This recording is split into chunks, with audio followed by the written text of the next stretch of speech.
Holidays nale, adu namma GT Holidays da. GT Holidays, South India's #1 travel brand. You know you are special when you're with GT Holidays.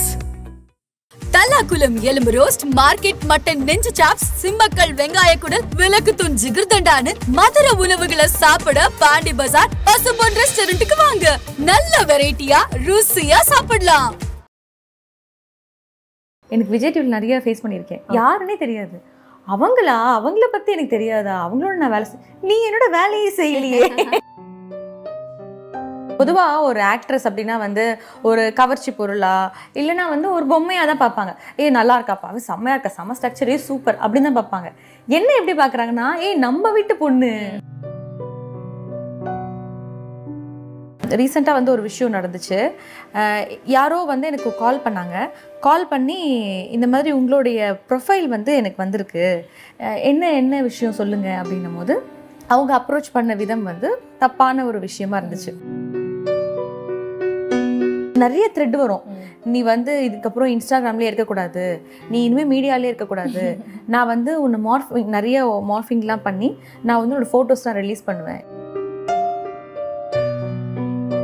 ஆனால் இதை tackle பண்ண முடியாத நிறையா celebrities இருக்காங்க, normal பொண்ணுங்க இருக்காங்க, நிறைய பேர் சூசைட்லாம் பண்ணிக்கிறாங்க. அந்த ப்ராப்ளத்தை நான் ஃபேஸ் பண்ணுற அளவுக்கு எனக்கு தைரியம் இருக்குது, எனக்கு அந்த கெப்பாசிட்டி இருக்குது, சொல்யூஷன் சொல்கிற அளவுக்கு எனக்கு ஒரு மென்டலி நான் வந்து மெச்சூர்டாக இருக்கேன். ஸோ அதனால வந்து நீங்கள் சொன்ன மாதிரி நான் எப்பவுமே சேஃபாக தான் இருப்பேன். எப்பவுமே பியூட்டிஃபுல்லான ஒரு கெஸ்ட். கண்டிப்பாக உங்கள் எல்லாருக்குமே வந்து ரொம்ப பிடிக்கும். அண்ட் உங்கள் வீட்டு போனால் தான் இவங்களை வந்து நீங்கள் பார்த்துட்டே இருக்கீங்க. சீரியலில் கூட அந்த மாதிரியான கதாபாத்திரங்கள் தான் அவங்க வந்து தேர்வு செஞ்சு நடிச்சுட்டே இருக்காங்க.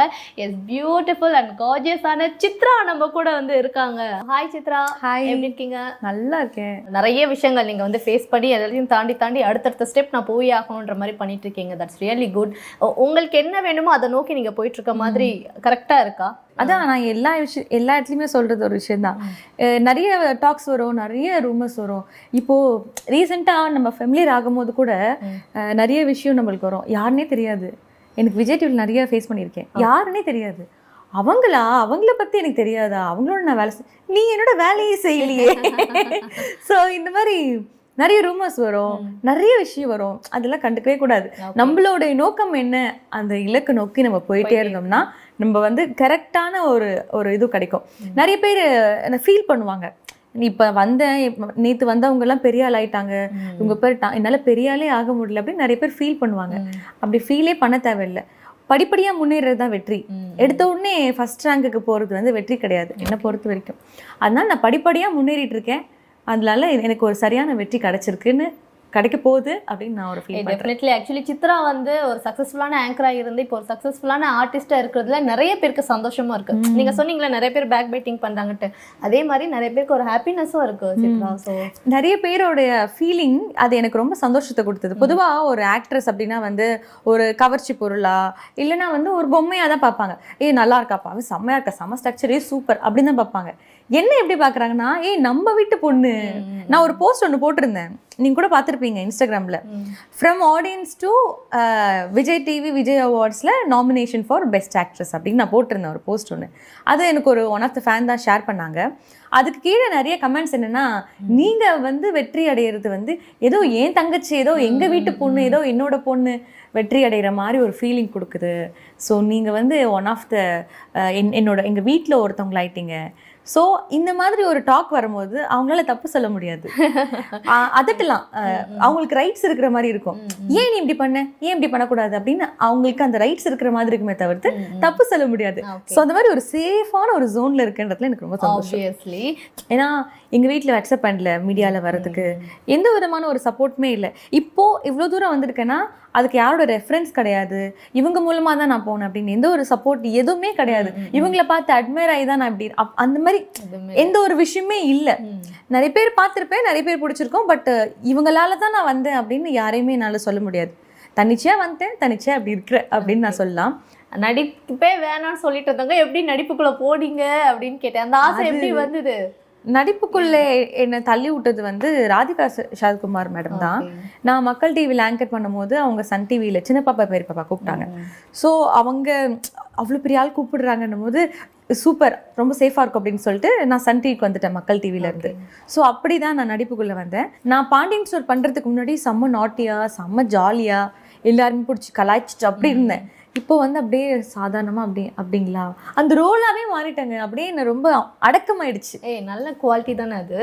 நல்ல குவாலிட்டிலாம் கிடையாது, பொறுமையா இருக்கு, ஜாலியா இருக்குது. ஓகே, பட் நம்ம ஃப்ரெண்ட்ஸை பார்த்தா அது தானா வந்துடும். பட் இது ஓகே, ஒரு தேர்ட் பர்சன் கிட்ட எல்லாம் நம்ம இருக்கும்போது காமா இருக்கு. பட் எனக்கு என்னோட விஷயம் என்னன்னா வந்து ஓகே, ஒரு அந்த ரோல் ரொம்ப அடாப்ட் ஆயிடுச்சு எனக்குள்ள, அதனால எனக்கு ரொம்ப சந்தோஷம். யா, ஸோ உங்க ஃபேமிலி பத்தி கேட்கலாம் அப்படின் போது ஃபர்ஸ்ட் இந்த பாண்டியன் ஸ்டோர் தான் ஞாபகம் வருது. அதுக்கப்புறம் தான் உங்களுடைய ஃபேமிலியே வந்து ஞாபகம். அந்த அளவுக்கு பாண்டியன் ஸ்டோர் பிரபலமா இருக்குன்னா ரொம்ப சந்தோஷம். டெஃபினெட்லி. சரி, உங்க ஃபேமிலில எப்படி அவங்க இன்னும் கூட சப்போர்ட்டிவா இருப்பாங்களா? ரொம்ப சப்போர்ட்டிவ் இப்பலாம் விஷயங்கள் புதுசா ட்ரை பண்ண போறேன்னும் போது அந்த அம்மா அப்பாக்குள்ள எப்பவுமே ஒரு சின்ன பயம் இருக்குல்ல. ஸோ ரீசெண்டா உங்க அம்மா அப்பாவுடைய ஃபங்க்ஷன் வந்து பெரிய அளவுல நீங்க பண்ணிருந்தீங்க, அது அவங்களுக்கு ரொம்ப ப்ரௌடா. நீங்க தான் வரல, என்ன பண்ற. அம்மா அப்பா வந்து ஆரம்பத்துல வந்து அம்மா அப்பாக்கு தெரியாம தான் நான் போனேன். இன்னும் நிறைய வாட்டி சொல்லியிருக்கேன். எப்படின்னா நான் வந்து SIT காலேஜில் படித்தேன், எம்ஜிஆர் ஜானகியில் படித்தேன். ஸோ ஃபஸ்ட் கேட்டில் எங்கள் அப்பா விடுவார், 2வது கேட்டு வழியாக வந்து மக்கள் டிவியில் போயிட்டு ஆங்கரிங் பண்ணிட்டு நைஸாக 1 மணிக்கு முடியும், 1 மணிக்கு வந்து நின்றுடுவேன்.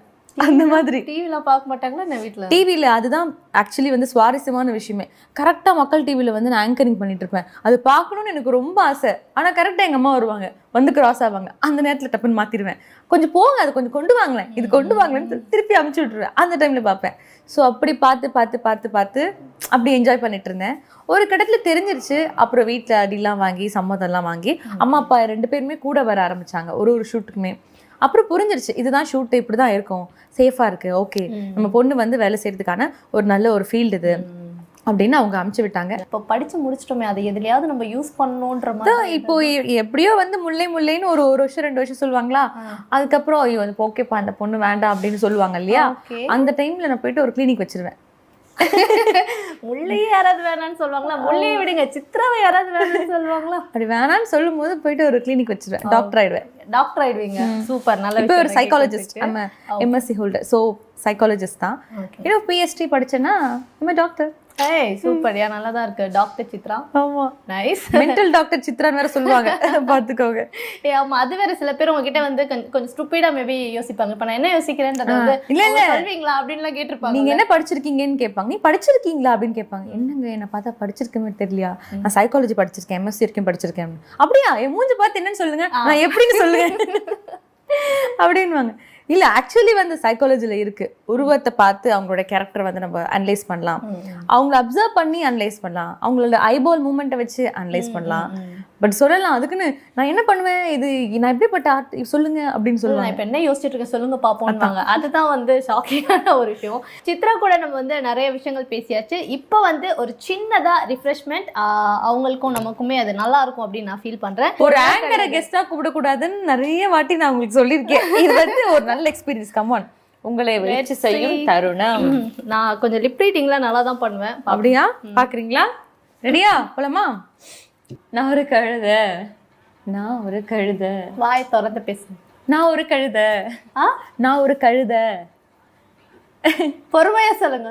நான் ஒரு கழுதை. தெரியலையா? அது ஓகே. நான் ஒரு முட்டாள். சித்ரா ஒரு முட்டாள். ரைட்டா? கண்டுபிடிச்சிட்டாங்களா? நான் ஒரு முட்டாள். நான் ஒரு கோமாளி. வாட்? என்ன இப்படிலாம் பண்ணக்கூடாது, ரூல்ஸ்ல இல்லையே, நான் பண்ணவே இல்லையே. கசுமாலம். புரியல. நான் ஒரு கசுமாலம். பொறுமையா சொல்லுமா. நான் ஒரு கைத கசுமாலம். யாரு ரொம்ப பிடிக்காதா? யாரு சுமாரா இருக்காங்களா? அதான் இவங்க வந்து சுமாரா இருக்கிறது பிடிச்சிருக்கிறது இதேதான். உண்மையிலேயே கஷ்டமா தான் இருக்கு. ஜாலிதான், ஃபன் தான் இல்லையா? ஓகே, நீங்க செலிபிரிட்டியா இருந்து உங்களுக்கு நடந்த நிகழ்ச்சியான ஒரு விஷயம் நிறைய சொல்லலாம். எனக்கு இன்ஸ்டாகிராம்ஸில் இருக்கக்கூடிய ஃப்ரெண்ட்ஸு ஃபேன்ஸ் எல்லாமே வந்து டெய்லி எனக்கு போஸ்ட் கொடுத்துட்டே இருக்கிறது. என்னோட ஈச் அண்ட் எவ்ரி கமெண்ட்ஸ் வந்து அவங்க படித்து இது பாருங்க இப்படி கமெண்ட் பண்ணியிருக்காங்க அப்படின்னு சொல்கிறது, அதெல்லாமே வந்து ரொம்ப நல்லா இருந்துச்சு. கொடைக்கானலில் அந்த ஹனிமூன் போகும்போது அவ்வளோ பேர் வந்திருந்தாங்க. இது எனக்கு நடந்த மூமெண்ட் இல்லை, இது இன்னொருத்தவங்களுக்கு நடந்த மூமெண்ட். எல்லாருக்கிட்டையும் ஃபோட்டோ எடுத்தாங்க. ஃபோட்டோ எடுத்துகிட்டு இந்த ஆப்போசிட் கேர்ள் ஒருத்தவங்க இருக்காங்கல்ல, மீனா வந்து கேரக்டர் எப்படின்னா கொஞ்சம் நெகட்டிவ் மாதிரி. ஸோ அவங்க கிட்ட போயிட்டுல இந்த பொண்ணுக்குலாம் எடுக்கக்கூடாது, வாங்க வாங்க நம்ம முல்லையோட எடுத்துட்டோம், போதும் அப்படின்னு கூப்பிட்டு போனாங்க. எனக்கு என்னடா இது இவ்வளோ, அதாவது நாங்கள் எல்லாமே நடிக்கிறோம், அவங்க என்ன ஸ்கிரிப்ட் கொடுக்குறாங்களோ அந்த மாதிரி நடிக்கிறோம். நானுமே வந்து மீனா மாதிரி நடிக்க சொன்னா நான் நடிக்க தான் போறேன். ஆனா வந்து மக்கள் எப்படி அதை அவங்களுக்குள்ள இது புரிஞ்சுக்கிட்டு அதை அப்படியே ரியலா நினைக்கிறாங்க அப்படின்றது அப்போ தெரிஞ்சுது. ஸோ ஒரு செலிபிரிட்டியா ஒரு நல்ல ரோல் எடுத்து பண்றோம்ப்பா அப்படின்ற மாதிரி எனக்கு satisfaction. Really nice actually. So Chitra வந்து இப்போ பிக் ஸ்க்ரீனுக்கு போக போறீங்க அப்படின்னு சொன்னோன்னே எனக்கு ஒரு கொஸ்டின் வந்து தோணுச்சு. ஏன்னா சித்ரா எப்படின்றது நமக்கு தெரியும், எல்லா விஷயத்துலையுமே வந்து சேஃபாக இருக்கணும், கரெக்டாக பண்ணணும் அப்படின்ட்டு நினைக்கக்கூடிய ஒரு ஆள். அப்படி இருக்கும்பொழுது இப்போ சினிமாக்குள்ளே போகணுன்னாலே ஏகப்பட்ட விஷயங்கள் இருக்குன்றதும் நமக்கு தெரியும். அதனால தான் மேபி கொஞ்சம் டிஸ்டன்ஸ் மெயின்டைன் பண்ணிட்டு இருக்கோம் அப்படின்னு கூட சொல்லலாம். ஸோ அப்படி இருக்கும் பொழுது உங்கள் காதுக்கு வந்த விஷயமா இருக்கலாம், இல்லாட்டி ஓகே இதெல்லாம் இருக்குமே நம்ம என்ன பண்ணலாம், ஏகப்பட்ட கன்ஃபியூஷன்ஸ் இருக்கலாம். ஸோ அதை பற்றி சித்ரா என்ன நினைக்கிறீங்க? எப்படி நீங்கள் அதை ஃபேஸ் பண்ண போகிறீங்க, ஹேண்டில் பண்ண போகிறீங்க, எப்படி அதெல்லாம் நெக்லெக்ட் பண்ண போகிறீங்க? எனக்கு வந்து இங்கே சின்னத்திரையிலே நிறைய விஷயம் நடந்திருக்கு. என்கிட்ட பொதுவாக அந்த அளவுக்கு யாரும் பிஹேவ் பண்ண மாட்டாங்க.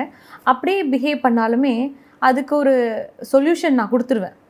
அது அடிதடியாக இருந்தாலும் சரி, அது நீங்களே கேட்டிருப்பீங்க, இல்லை சண்டையாக இருந்தாலும் சரி, அதுக்கு ஒரு சொல்யூஷன் நான் கொடுத்துருவேன். அதுக்கப்புறம் அது வராது, என் பக்கத்தில் வராது. ரீசெண்டாக வந்து ஒரு விஷயம் நடந்துச்சு. யாரோ வந்து எனக்கு கால் பண்ணாங்க.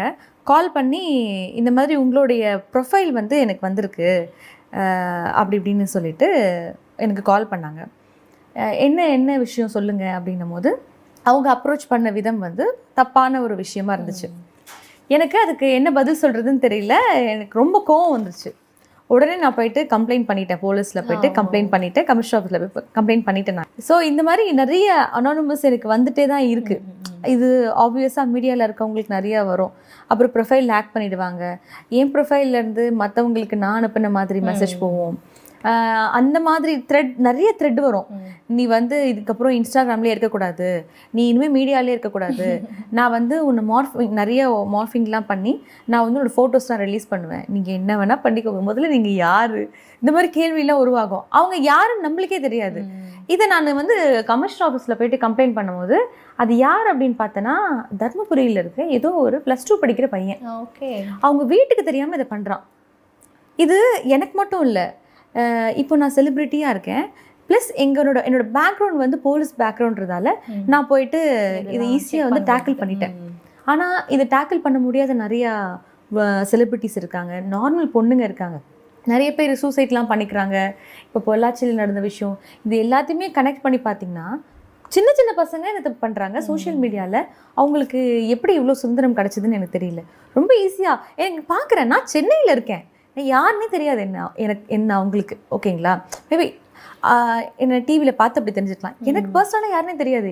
சின்ன பையன் தர்மபுரியில் பிடிச்சாங்க. ஸோ இந்த மாதிரி நிறைய ப்ராப்ளம் நான் ஃபேஸ் பண்ணுறேன். அந்த கால் வந்துச்சு தெரியுமா, அவங்களுமே யாரும் தெரியாது. ஸோ யாருன்னு தெரியாமல் இந்த மாதிரி எக்கச்சக்கமான விஷயங்கள் ஃபேஸ் பண்ணிகிட்டு இருக்கேன். யாருன்னு தெரிஞ்சனா அப்போ எவ்வளோ ஃபேஸ் பண்ண முடியும். பட் அந்த ப்ராப்ளத்தை நான் ஃபேஸ் பண்ணுற அளவுக்கு எனக்கு தைரியம் இருக்குது, எனக்கு அந்த கெப்பாசிட்டி இருக்குது, சொல்யூஷன் சொல்கிற அளவுக்கு எனக்கு ஒரு மென்டலி நான் வந்து மெச்சூர்டாக இருக்கேன். ஸோ அதனால் வந்து நீங்கள் சொன்ன மாதிரி நான் எப்பவுமே சேஃபாக தான் இருப்பேன். எப்பவுமே ஒரு நல்ல ஒரு டேஞ்சர் ஜோன் போகாமல் ஒரு நல்ல ஜோனில் தான் இருப்பேன்.